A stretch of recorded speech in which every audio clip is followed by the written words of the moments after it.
Oh, we've never ended. Oh, sir, we've already Oh, we're started. starting. Trust me. Yeah, this is And we don't really shoot out of the cannon at the beginning. la We're da just da da da da. talking.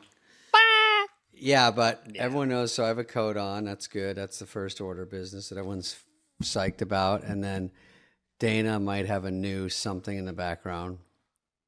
People ask me sometimes, off when we're not on, they say, what's stuff in Spade's background? What's it about?" And here's my reaction. I don't care. I don't even look at him. You think I'm looking at the background? Ooh. Here's a good noise. That's a good one eye shut. I don't know. Here's one. Oh. You ever been around a Karen? You know, a Karen? Yeah. Where the elbows up and the one eye's closed. Excuse me. Okay, we were here a half hour ago and I do not have a glass of Chardonnay. All right. Karen's the worst term. I know. What is it for men who are kind of dicks? Dick? A dick? Or a Doug? Do we have a name of a guy? We don't have a Karen equivalent, do we? There probably is. I haven't heard it because no one would dare call me because it would be lights out. Never, I've said this before, never do a TV show and call it Lights Out, because then when the lights go out, it's like a self-fulfilling prophecy, which was my favorite talk show, by the way. Right. We should have called it Lights Never On. Go Out. Mm-hmm. Yeah, if we do it again, we'll call it Lights On. And then you'll be like, and then they'll go, well, the light's out for Lights On. Either that or just call it Uncancelable. Welcome back to Uncancelable, if that's a word. Oh, it's a Ken? Someone says it's a Ken. A Ken. Karen and Ken. And what are the characteristics of a I'm Ken? offended by both. You get offended easily. No, Yeah. Not to be critical or judgmental, but you're easily, you're kind of like, I'm boom. offended by you criticizing me being offended. I can't. I flunked algebra in high school. I don't need these kinds of questions. Dude, everyone's been asking about my fantasy football draft. All right, let me I want to know, because I want to see if I can possibly understand what that FIOC you're talking about. It's the one where I thought it was 2 minutes between rounds, but it was 8 hours. Yeah. On DraftKings. And so I'm not done. I haven't seen you in a week. I'm not done. I'm not even close to done. I've made about 12 picks. It's so, I want to say interesting, but it's more infuriating because it nags at you. You're like, wait, and it doesn't alert you. So I just look on. It's like, oh, you're up in 21 picks. I go, oh, better hold tight. That could be 6 weeks from now. So sometimes it picks up a little bit. God, Heather's such a disaster. The whole place is falling apart. Is Heather doing the dishes in the background? Heather's doing the No, she's trying to stay awake during the story. She's fell out of her chair. Loading. Well, anyway, that's the story. I'll play therapist on your fantasy football. Yeah. David, yeah. You do this fantasy for 12 picks as a answer me this. What are you getting out of this behavior? What do you think? My dad left me. God, you struck gold right away. My dad left me is like the answer to every question. Yeah. I think it's an escape. Fantasy football is a good escape from the chaos of all the stuff going on in the world. Well, that's a great answer, and I totally get it. What I didn't think of this phrase, and people ask me things that I do. Brain candy. Why'd you watch that show, Brain Candy? Why'd you play guitar? Brain Candy. Is, yeah. Just you got a chatterbox, the world's on fire, we're all going to die, and then you go to Brain Candy. For you, it's like number 33 from the Chicago Bears, David Spade picks Phil Flight-Nike. Yeah, and then he does badly, and it ruins my whole week. Yeah, it's fake. It's drama that has no pressure. It can actually make you mad, and it's like golf or something. Like I golf, and then you can actually. I don't get quite as mad at golf as you would think when I screw up, but when I fantasy football, you get your buddies and you guys all get in arguments. It's so ridiculous. I think that ritualizing fun things and having your brain decide that it actually matters when it really doesn't. Like my brother was so into the 49ers. When the 49ers would play, he'd build a ritual shrine. I mean, the whole room was too much. And then he got a puppet of Joe Montana Oh boy. And on 3rd and long, he would do kind of an exorcist type thing. He'd go, the power of Joey compels you. The power of Joey compels you. Hut 1, hut 2, the power. And he would throw it at the TV. Usually it would fly over the TV. And then if he throw scored the ball. yeah, yeah. The power of Joey compels you. This little Joe Montana. And then if Joe scored a touchdown, he had a 49er football helmet full of beer. It was a special thing. And everyone had to take a drink of the beer. So I go, this is like a small life. This guy's making something pretty exciting. People do make sports a big deal, and it's fun. I do like football season. Mm-hmm. I will tell you, not to change subjects, but I might have a solution to these ice raids everyone's mad about. Ready? All right. It's a horrible solution. Okay. Heather looks up. All ears. Heather can't wait. The solution to the ice raids. Go. Because in California, it's a big deal. So they've been coming around and they take people. Yeah. And they put them in a van. And you don't know for sure what's going on. So maybe if they just made one tweak, instead of immigrants, they grab homeless people. And then they throw them in the van and we don't know where they took them. And then they're all gone. What?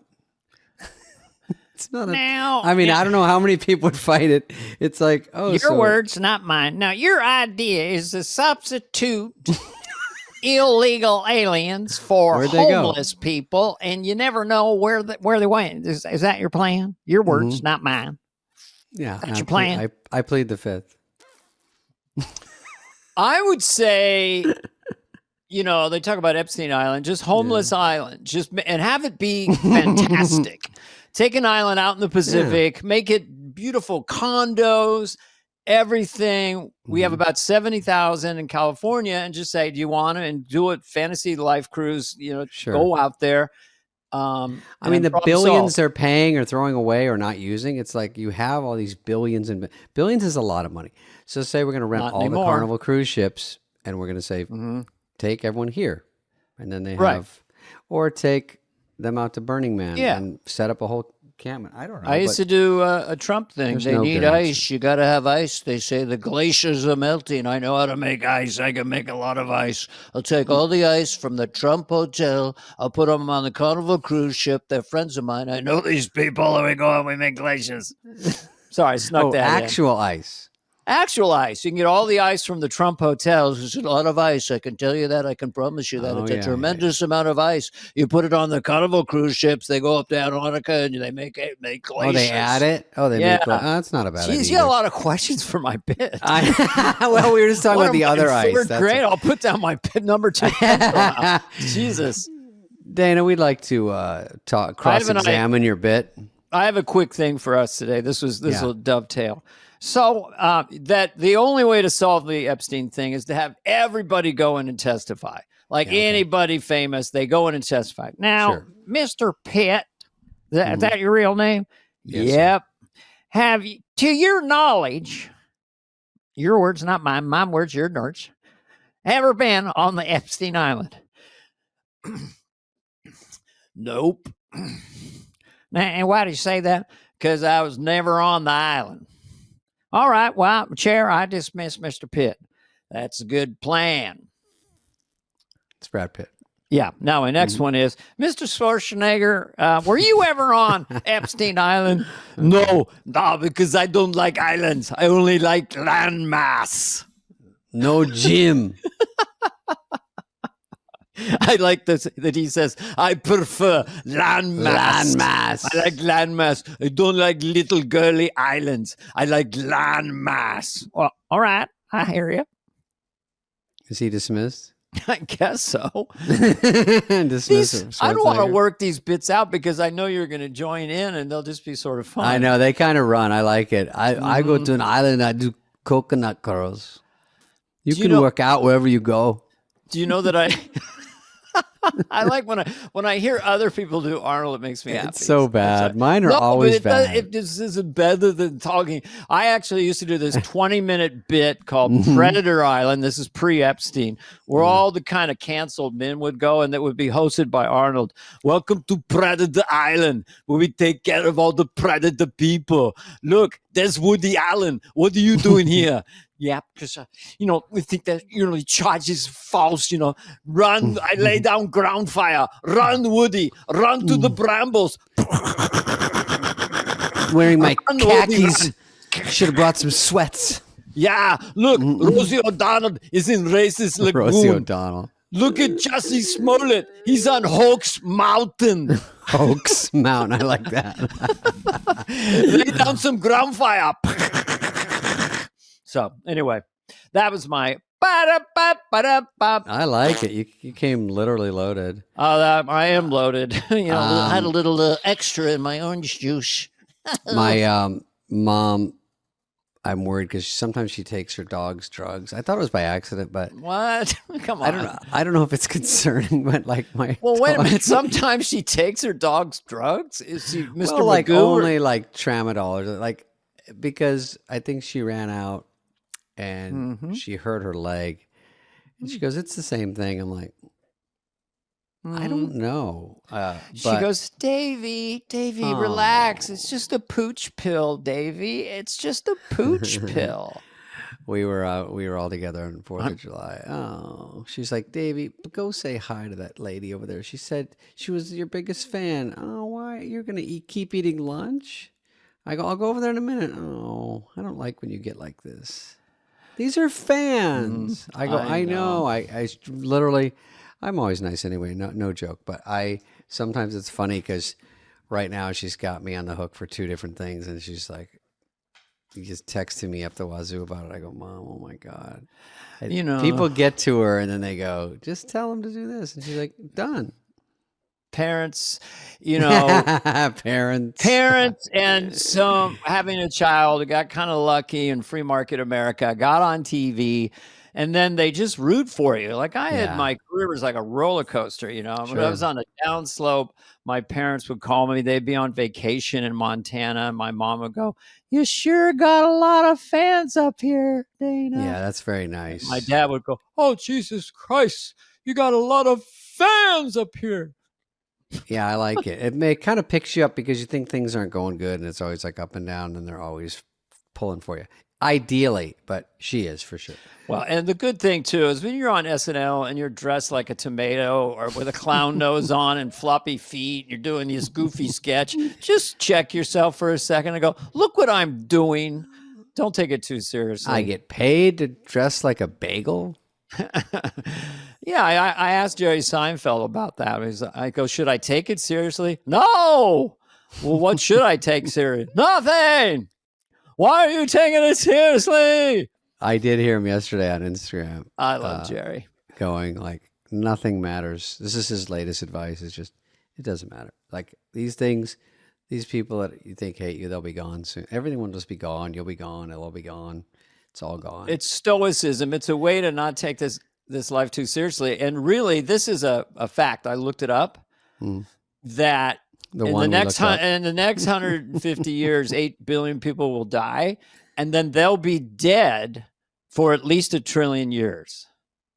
Jesus. Brought to you by Bummer. God damn. Let's go to a commercial. Fuck.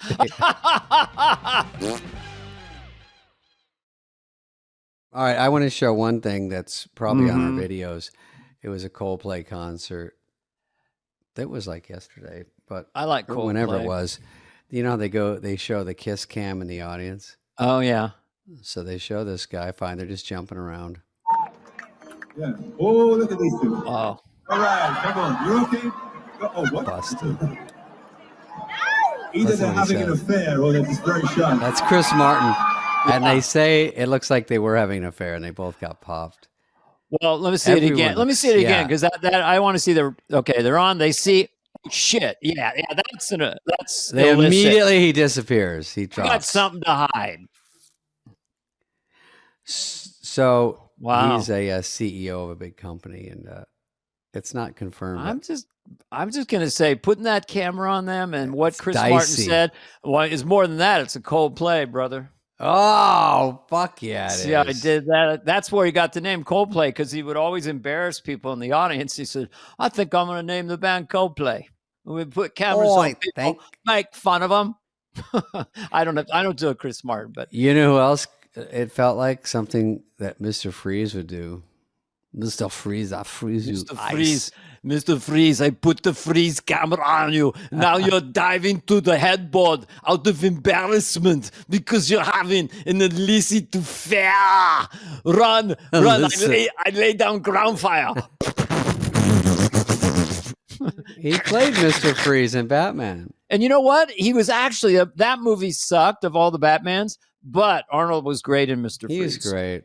He was so committed to Mr. Freeze. Did you hear the Tommy Lee Jones, Jim Carrey story where No. Jim Carrey comes in? Tommy Lee Jones is this serious actor. He's playing Two-Face.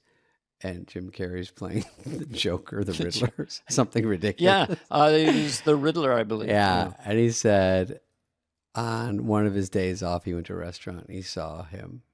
It sounds true. I don't know. I got to ask. I'll let you know. Jim sees him and goes up to him and says hi to him at his table. And he says, it's been so fun doing this, acting in this movie with you. And he goes, you, sir, are not an actor. You, sir, are a clown. I am an actor and I'm in a movie with a clown. We are not the same. Isn't that awesome? Well, I've heard that story so many times. Let's ask Jim Carrey. I heard the same story, but I think what it was is so that he was awesome. having dinner with Casey Kasem. Okay. And he said that to him, and then Casey said, let me answer this. You, sir, are not an actor. You are a clown. That's all you'll ever be. I'm Casey Kasem. And checking in at number 5, prime rib. And then Scooby on the table, give me a right. Scooby thinks he's an actor. Scoob thinks he is an actor. What do you think, Scoob? Ground. What, ground? Clown. Oh, clown. Scooby has trouble with his L's. I think Q&A with Shaggy and Scooby is good. And then the audience can try to figure out what the fuck you're saying. Scooby, who do you think's a better actor? Al Pacino or Robert De Niro? Which one can I say better? Rarino. Robert That's De Niro. Pacino. Pacino? I said, well, you said at the end. He does. Pacino. Oh, Pacino. I see. Yeah. Oh, that's a good one, man. Thanks for that. God, same amount of syllables. Scooby was fucked on that one. Scooby. Who do you think's a better actor, Scoob? Let's see. Let me. Don't put Scooby on the spot. Christopher Walken or Leonardo DiCaprio? Rio. It's easier to say. Rio? No, give me a DiCaprio as Scooby. No. Scooby, I said Rio because Leo's easier to say as Scooby. You don't want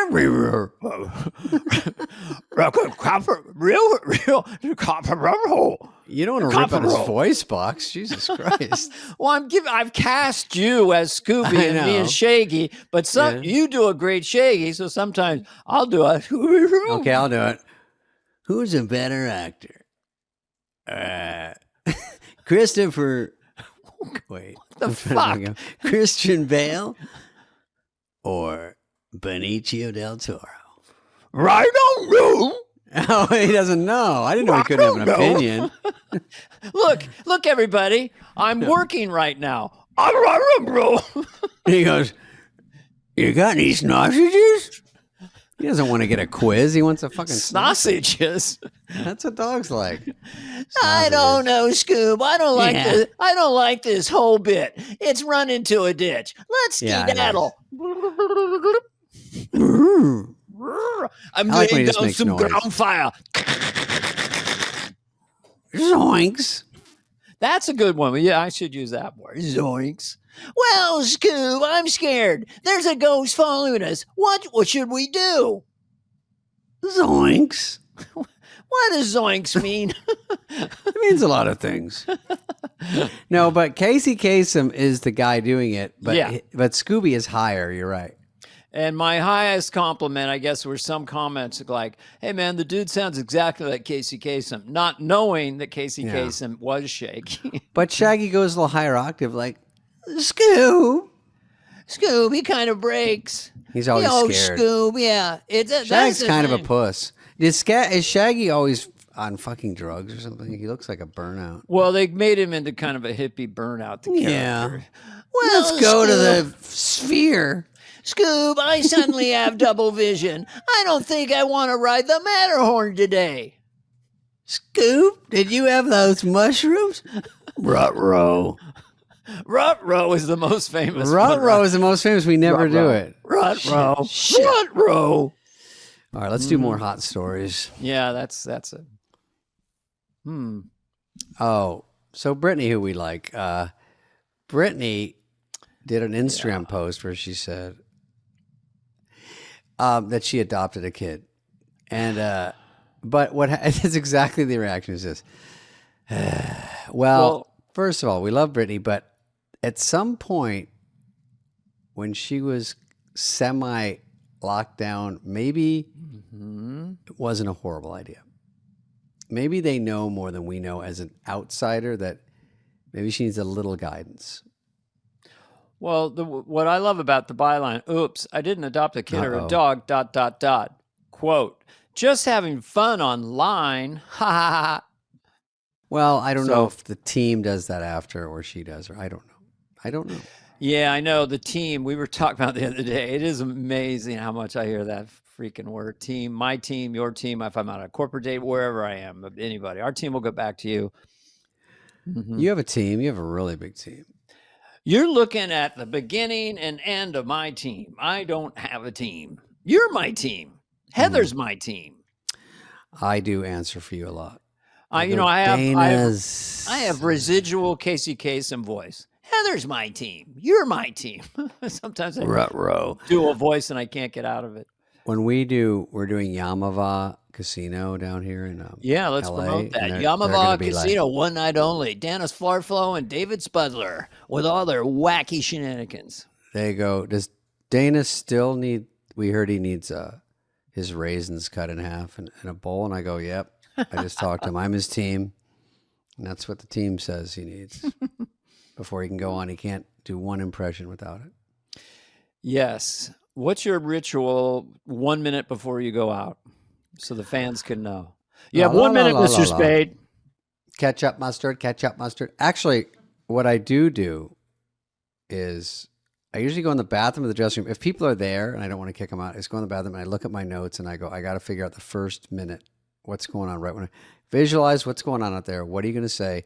You can get spooked like a horse. If you don't know what's going on and you get thrown right away, it's hard to get it back. So go out there, think on the first joke, think of something about the city or whatever I want to do just about that before I sort of get into a groove. But if you come out on solid footing, then you can do better. Sometimes you get thrown by something in the audience or lights are too bright or something. You're like, uh-oh. What's yours? I'd say that I sort of peek around the curtain and try to catch a vibe. Oh, you do? If there's a lot of hubbub, a lot of energy, then you're I do that a little earlier when they announce the show and the lights go down, when the opener's on, I go look to say, oh, they're doing great. Yeah. Earlier, I'm in an ice bath in the dressing room. You're in an ice bath from noon to 5. Just to wake myself up. But I would say nothing defeats, like, if you can have second show energy in a first show, because when you have to do a second show, which is more than twice as hard, sickening. Yeah, they're tough. You just have that mode of like, I just did that. You know what I mean? You're in much more of a good, not judging yourself out there. I think it comes up for the first show because listen, we've all done the road where you do 2 shows a night is very common on weekends, and we all did. Even in the old days, the heyday of clubs, 3 on a Saturday. But to get your energy up, it sounds like you don't. We're very mellow. But if you do that and you can't help but come off, the adrenaline goes down a little bit, and then you kind of level off, and you've got to bring it back up. It's very weird on the body. You start to sleep, and then you go, oh, my God, I got to get back up again. Jeez. I would say that what I do when I walk out there is I try to do something that makes me laugh to myself. Mm-hmm. And so for a while now, they ask me, what do you want to go on to? So for some reason, no reason except that it makes me laugh. That my theme when I come out is Suspicious Minds by Elvis Presley. Yeah, great song. And the song, the crowd's always really happy, and sometimes I start singing it with them. We can go on together. And so then I'm just thinking, this remember how ridiculous it is what we do. Yeah. Goofy songs are good to come out. Nobody Gonna Break on My Stride. I think I came out to that once. That's funny. Nobody gonna break my stride. It just puts them in a goofy mood right from the beginning. I used to have Zeppelin and it was great, but actually the energy of a loud Zeppelin song is almost too much energy to follow because it's too good. I would say like too the cool. Zeppelin's the greatest, but probably the greatest heavy metal intro to a song, and to your point, it almost overwhelms the set. I stopped using it, was Inner Sandman by Metallica. And it just built, it's so fucking awesome. But then it's like, it's such a thing. And then it, and then it quiets, then it's just a single voice. Then you go, I'm Dana. What's up, Des Moines? Hi, guys. Hi. It's like, I went to the cornfields today.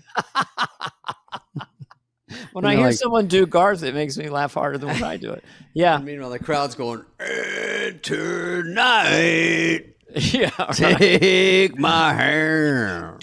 Go to pom pom pom pom pom pom. Off to Neverland. Hi. Neverland. Hi. I'm Garth. I'm happy now. Hi. I bought a snow cone at your Dairy Queen today. Yeah. I like to get Jamocha almond fudge because it doesn't stop with Jamocha. You also have the fudge at the end. I like when Sherry O'Terry. I know. I gave her that Barbara Walters at Baskin and Robbins, and then you're trying to think of all the flavors. Yeah, and that's she came up with it like that. She jumped right on it like a Sherry, pro. who I don't think is on yet. I'm fly on the wall, but it's very soon if it's not. I think we got Sandler up right now. I can't tell if this is going to air in 2026. I'm so confused. I know. I don't know. Hold me. Believe me, the audience just clicks and goes, I hope these assholes are funny. We don't even know what's going on. I always want to remind the audience, first of all, subscribe that groups button. Sorry. Yeah. Smash that button. Smash it. Smash it. And always remember, you can fast forward or you could turn us off, or listen to the whole thing. You have options, and it's free.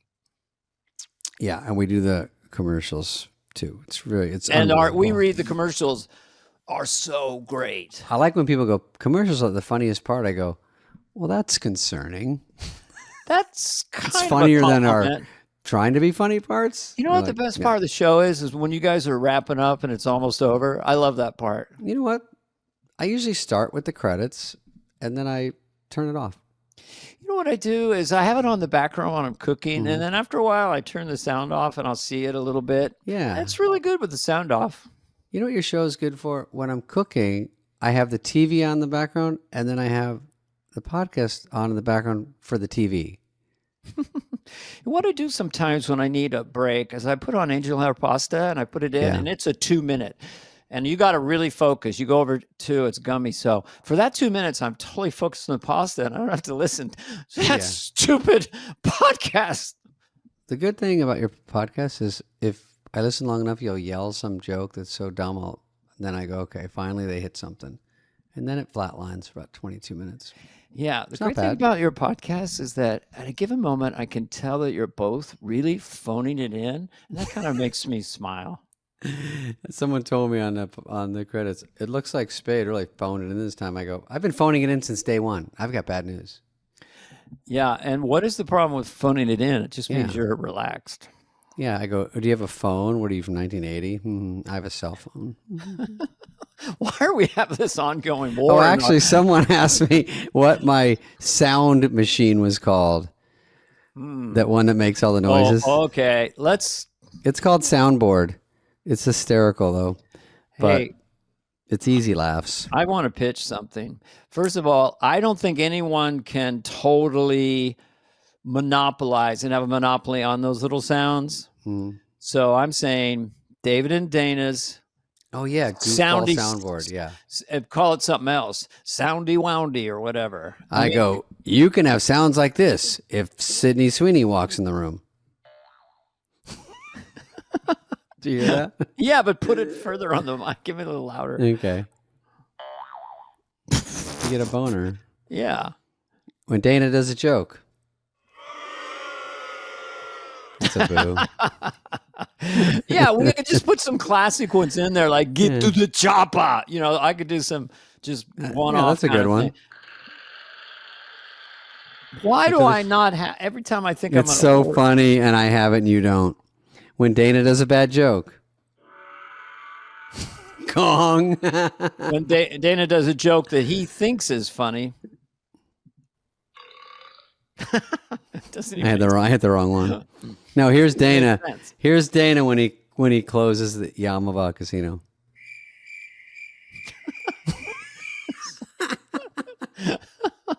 Such a gift. We got to figure out who's going to open. I like to open, but you like to close. I don't care. I'll do whatever you want. I'm your opener, man. We're both there. You know what you said the other day that was funny? We said something that was a bit murky, and you said it's a murk fest. Did I? You're funny. Thank you for keeping track of my funny asides. Every couple weeks you say something funny, I scribble it down. Okay. What's going on the next story? Top tier AI employees at Meta, which is Zuckerberg, will earn a base salary of $100 million. What? With bonuses of up to $300 million a year. What? I can safely say we're in the wrong business. There's no way. Wait, offering compensation. It's up to, so. I mean, so you might only get 50 million bucks. You might only get nothing. But the base of 100 is nice. But what do you keep? Oh, is it base? Oh, yeah, that's your salary. Base. Okay, wow. So, hi, I'm Mark Zuckerberg. So what I'm going to pay you is $100 million a year as a base salary, and then you can earn bonuses of up to $300 million per year. Where are you going? What did you work? What did you get at your last job? I got $32,000 a year with no bonus. Okay, we're going to up that to $100 million. And the nerds are like, okay, that sounds good. 100 billion and then maybe 300 billion bonus. Thank you so much. I'll just be going to my car now, call my wife. It's a world where everybody feels poor because there's things like that. And you're like, oh, should I be getting 100 million at my job? Like, no truer words have ever been spoken by you, David. So true. The constant onslaught of people on 500-foot long yachts and just Sodom and Gomorrah parties and jets and money and power, it just makes people feel bad about it. It should be banned. There's always people making way more, but there's always people making less. So it's an illusion. It's an illusion. Yeah. Most people are struggling at some level. It reminds me of Superman. There's a tear in the Earth's fiber, and there's a prism of a black hole. Is that in the movie? I haven't seen it yet. That's what I got from it. Oh, you haven't seen it yet? Oh, you don't want to know? Toy boat. You don't want to know who wins? Okay. Lex Luthor? Martin Luther Lex? Oh, yeah. We can't talk about it until you see it. Sometimes I will, because I want to be transparent on this podcast. I'll wiki and get kind of like when I watched the last Mission Impossible, there's so much confusion that I just did look at that. Okay, there's a thing that has to connect to a thing. So once in a while, Enigma. Yeah, once in a while, it's okay to kind of know if it's a very confusing movie. I assume Superman's pretty straightforward, but with you get a little tired. Here's the impression of you watching Superman in the theater. What's going on? I don't really get it. I don't understand. Who does the dog belong to? Who are the bad guys? What's the guy with the weird head? Is that a dog? Why is a dog here? Is it lost? Where's the Enigma? Is that only in the other movie? Yeah. Impossible Superman should be. They could make that with AI. Just take those two movies and make Impossible Superman. Tom could help. Tom Cruise in there. Oh, I can't tell you anything about it. Well, you can. Let me just say this one thing. I read all the comic books as a kid. Okay. I like people to go. I'll tell you one thing. This doesn't even give away anything. This won't give away anything. So tell me that one thing. He dies in the first 5 minutes. And it gives away nothing. One thing I am interested in. No, that's not true. Because the original was like amazing. This is the original modern era. Talking about Chris Reeve. Okay. And so the director, James Gunn, said, okay, I want someone who can do a Brando and be his dad. And so he picked Bradley Cooper, who's a fantastic actor, but my head is still stuck on Brando. I wish they just kept Brando with AI or something. Oh, yeah. Well, there's also... Nothing against Well, Coop, as I call him. Nothing against Coop. He's a brilliant actor. Coop is one of his dads. But there's only one Brando. You hear what I said? What? Bradley Cooper is one of his dads. Well, that's what I mean. Oh, you mean in real life? No, in the movie. But in real life too? No, he's one of his dads. I mean, there's more than one dads? I don't know. Is that some Krypton thing? You have two fathers, Scoob, on planet Krypton. Right, roll. Geez, secret keeper. Well, I don't want to tell you because you haven't seen it. When am I going to see it? I mean, his dad is the dog. And everyone goes, well, okay, come on. His dad is a dog? No. Maybe I'll wait for... He does have a dog in the movie. I saw the preview when he's in the ice. I can tell you that. He's in the ice like... And then you see the dog running in. Yeah. He's beaten up, which is... It's always funny when these superheroes get beat up because you go, aren't you made of steel? But he gets beat up and he's like bleeding. I didn't even know he could bleed either. And he goes like this, I have no life in me, but I need to whistle. And he goes at like 1 million decibels for about 3 minutes straight. And you go, you do have some energy left. Ow. Don't. Everyone's throwing their laptop out the window. Well, here's the thing that I've always found problematic with these Marvel superhero movies. You got the Hulk. He nothing can destroy him. He's gonna have a fist fight with some giant lizard, and nothing can destroy or hurt either one of them. And they pound the shit out of each other for 10 minutes, and they kind of walk away. Right. It's like, and they go, no one can get beat up, so why do you fight for a half hour? The whole goal of Superman, haven't seen the movie, is to make you think he's actually in danger at some point. Yeah. And that's the whole goal of the movie. Otherwise, like, oh, I guess he's going to get out of this one. But the problem with Superman versus Batman is a person who can easily die. Is he? Batman isn't Is he? Batman a person? Your words, not mine. Your movie, not mine.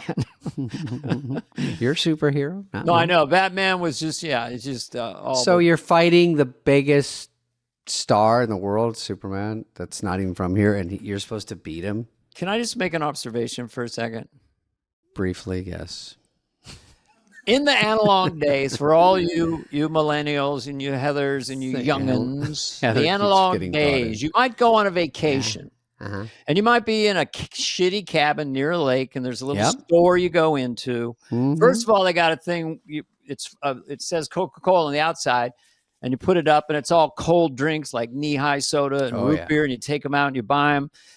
And then they have stacks of comic books, and you have no TV, no electronics, no Wi-Fi, nothing to do. And so you get a Superman versus Batman comic book, and you go just hang out on a wood pile. And you also use your imagination a lot because you have to picture the fighting. It was heaven. And there was Creepy magazine too, creepy comic books, which were kind of scary.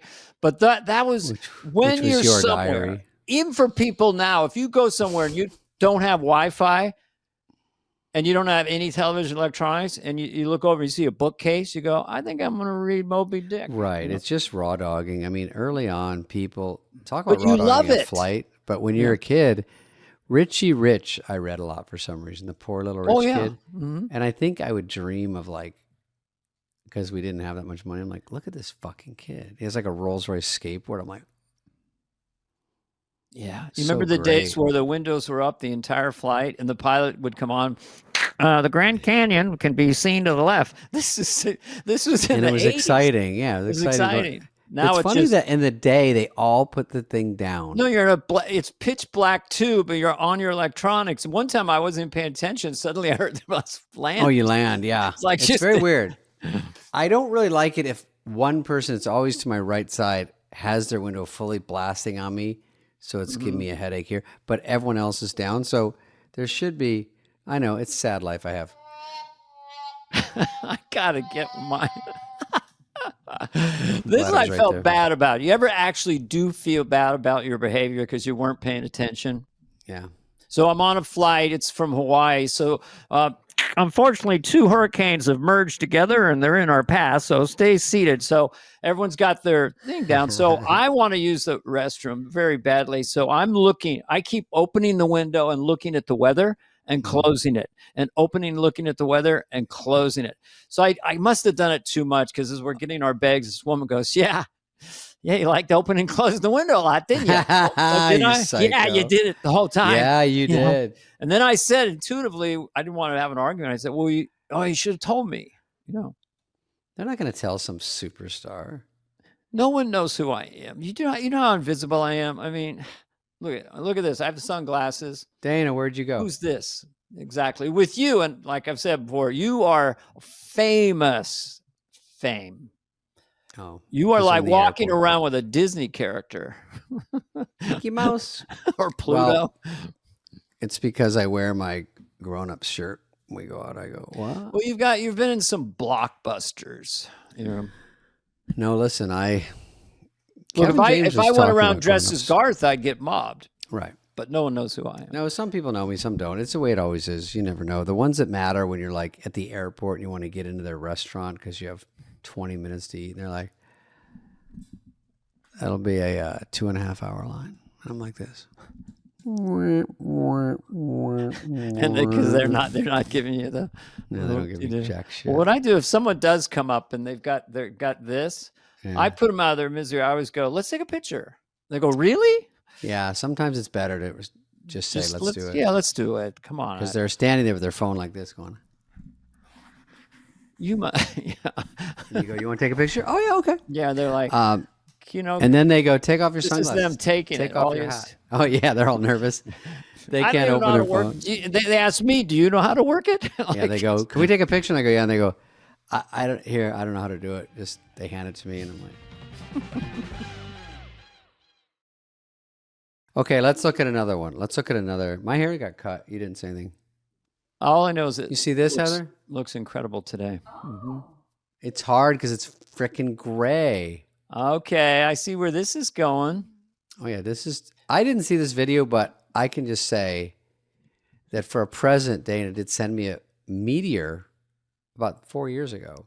Oh, I should have it. Just out of the blue, that's part of Joe Dirt, right? Do you want to grab it, Heather? That is Joe Dirt. Is it over? And I'm like, this is pretty badass. Yeah. So I bought some. It was just an impulsive buy, and I bought another one, and I sent it to David Spade. Remember Joe Dirt? Yes. He thinks that he's got a meteorite. Yes. So I said, and Joe Dirt, now you got a real one. Do you have a meteorite guy? I love he really did this. Come about? When stuff goes up to auction, they'll send you an auction book of everything that's up. And there's like I a do prize auctions too. piece in that auction.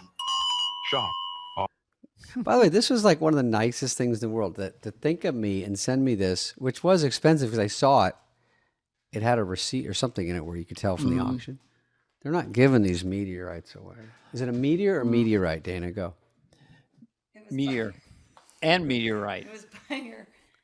Dana, Heather has a Labubu and the world needs to know. No, that's his. Okay, we're going to do fan questions in a minute. I just want to make an observation, again, not being funny. Careful. Go ahead. Specific random guess. Like if you're out about in the world and you see something and it makes you think of someone, and then you just give them that gift. You may skip the next 5 birthdays, or it's just out of the blue, because that's a really cool thing. That's the best way to do it. Yeah, Instead of the day before the birthday, you get them a can of WD-40 or like at 7-Eleven. I got to get. But if you think of something. Yeah, and you see it and you think of the person, guess what? In the middle of the year. I don't want to give it away, but next time I see Is that my next birthday? Yeah, that's for you. I didn't want to give it away, but it's yours. This is Lego Joe Dirt. So I went to Legoland. Oh, that's cool. I took Harper to Legoland, and they go, hey, we have a special thing for you. They took me into the Lego place. I don't even know where it was. Inside. And they made that for me. So I got a wagon for it. And then we have Dana's meteor. It's smaller than I thought it would be. Yeah, can you see it when it's right? It's not Joe Dirt's meteor. What do you mean, Dana? And so I put it in Joe Dirt's meteor. Oh. And then Lego Joe Dirt carries it. Hey, man, what's crapping? So it makes me want to watch Joe Dirt again. I keep seeing these little clips, and I think it's better than I remembered it. And I remember. Well, it's actually a feel-good movie. So ultimately, it's. Oh, you played it kind of real. You were sort of a real. sympathetic character. For once, I was not like a sarcastic smart. No, you were. I think in the writing, you can see, I'm gonna do a Joder thing this weekend, I think. So I'll tell you next week if I do it. But Okay. I thought this meteor was great. I thought it would be bigger because it said a big box, the meteor on it. And it's just a little. But it's from space. It's from space. It's from Joe Dirt, but it's smaller because a Lego's smaller than a regular person. So great. So I didn't see his, but maybe it's like that. But anyway, I do that kind of thing too. I look at these things, and I've bought people things because they're a Star Wars fan. Oh, we have a lightsaber from the real movie, or Indiana Jones's hat. Like those kind of things are one of a kind. They're too expensive though. But if you can get a cool one, they usually on the download go up in value a lot because people love these little things from the world of movies and stars. You know, I don't know. I don't know if the word's like you have ironic. Beatles stuff, don't you? I have some Beatles stuff. Yeah, I have. I have Beatles stuff. Some Beatles album signed by all 4 Beatles is not too many in the world. Not too many. The gift was from NBC when they were trying to get me to take over when Letterman left. So they got me a gift at Sotheby's. Yeah, in buy London, you off. And I still have it. But I think. But when you did New Letterman, you gave it back, right? No, I couldn't find it. That's not how it works. They said this is from this NBC. This Fred is, Silverman. Fred Silverman called me. No, I won't. I didn't give it back. But I do think that people have hobbies and passionate and start collecting. Seems like a lot of times they end up getting really rich from it. You know, like It's Jay Leno definitely with the cars. It's more. He's probably made more money off his cars than all of his Tonight Show money and all of the rest. Yeah, but Dana, you might have a little boo-boo. You don't even know what they are. I remember Pokemon cards and all the rest. Okay, so we're gonna do 2 fan questions. We can always cut them. Yeah, let's hit a fan question. We'll cut them if they suck and we give a bad answer. Yeah. Hello, David, Dana, and Fly on the Wall Pod. My name is Sarah Grace, and I have a question for Shaggy News. Before I get into it, I'd just like to say that I'm such a huge fan, and I look forward to the podcast every single week. You guys are literally my emotional support comedians. You know, some people need a smoke break, but I need a David Spade and Dana Carvey break during my day because you guys just make me laugh and forget about my week-to-week stressors, and most people we all need break to laugh sometimes.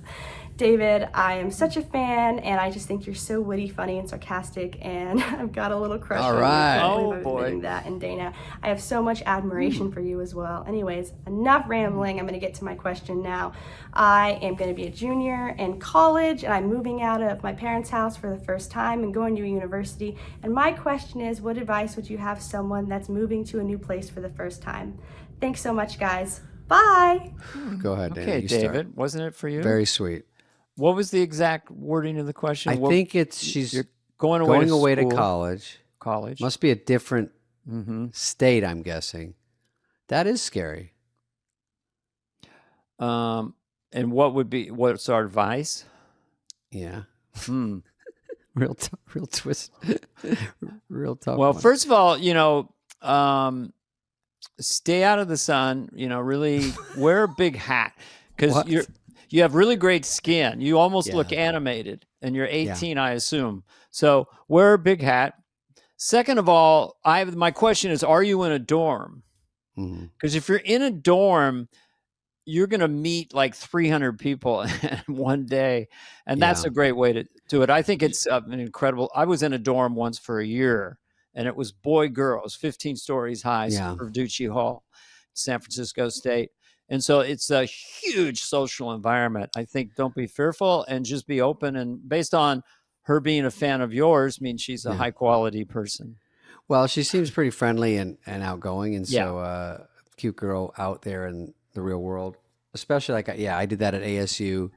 There's dorms there. There's fraternities. Yeah. You don't have to join that stuff. It was sort of the way into a social life, but I would keep the drinking within reason. It's not, no one's not going to drink, I guess. Just be realistic, but just try to focus a little bit on school and maybe get a part-time job. But it's hard to move to a different city, especially away from the parents, away from the fam. Yeah,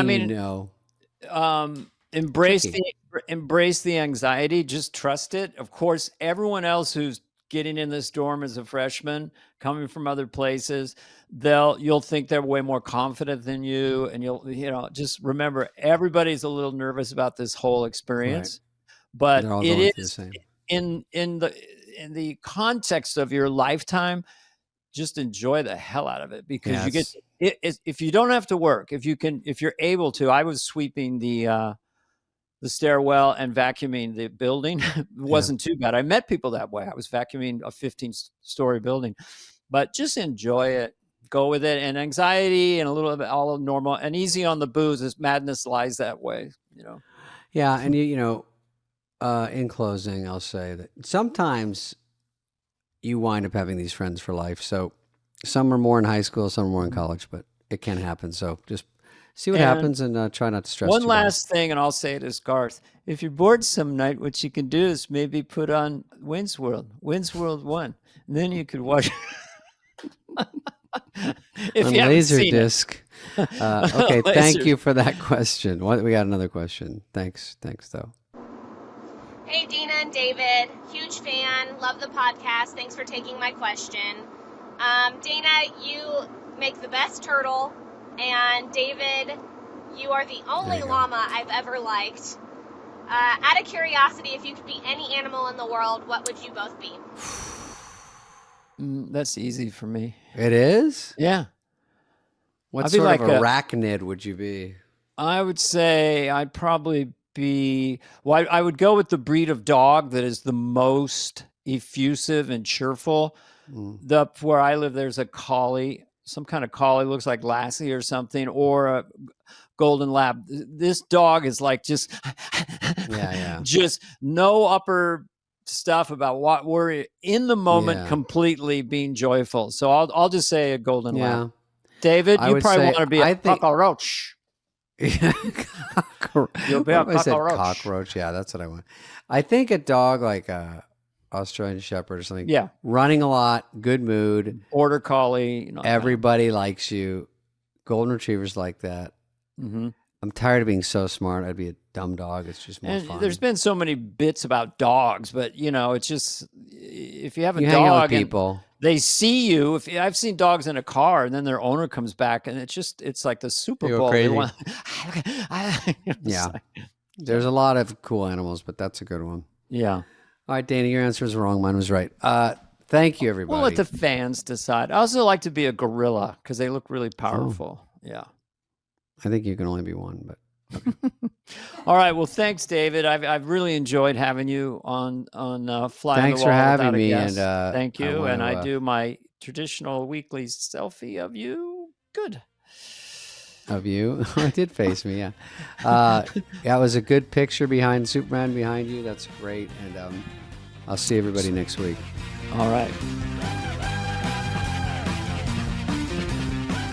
Hey guys, if you're loving this podcast, which you are, be sure to click follow on your favorite podcast app. Give us a review, 5-star rating, and maybe even share an episode that you've loved with a friend. If you're watching this episode on YouTube, please subscribe. We're on video now. Fly on the Wall is presented by Odyssey and executive produced by Danny Carvey and David Spade, Heather Santoro and Greg Holtzman, Maddie Sprung-Kaiser, and Leah Reese-Dennis of Odyssey. Our senior producer is Greg Holtzman, and the show is produced and edited by Phil Sweettech. Booking by Cultivated Entertainment. Special thanks to Patrick Fogarty, Evan Cox, Maura Curran, Melissa Wester, Hillary Schuff, Eric Donnelly, Colin Gaynor, Sean Cherry, Kurt Courtney, and Lauren Vieira. Reach out with us any questions to be asked and answered on the show. You can email us at flyonthewall@odyssey.com. That's AUDACY.com.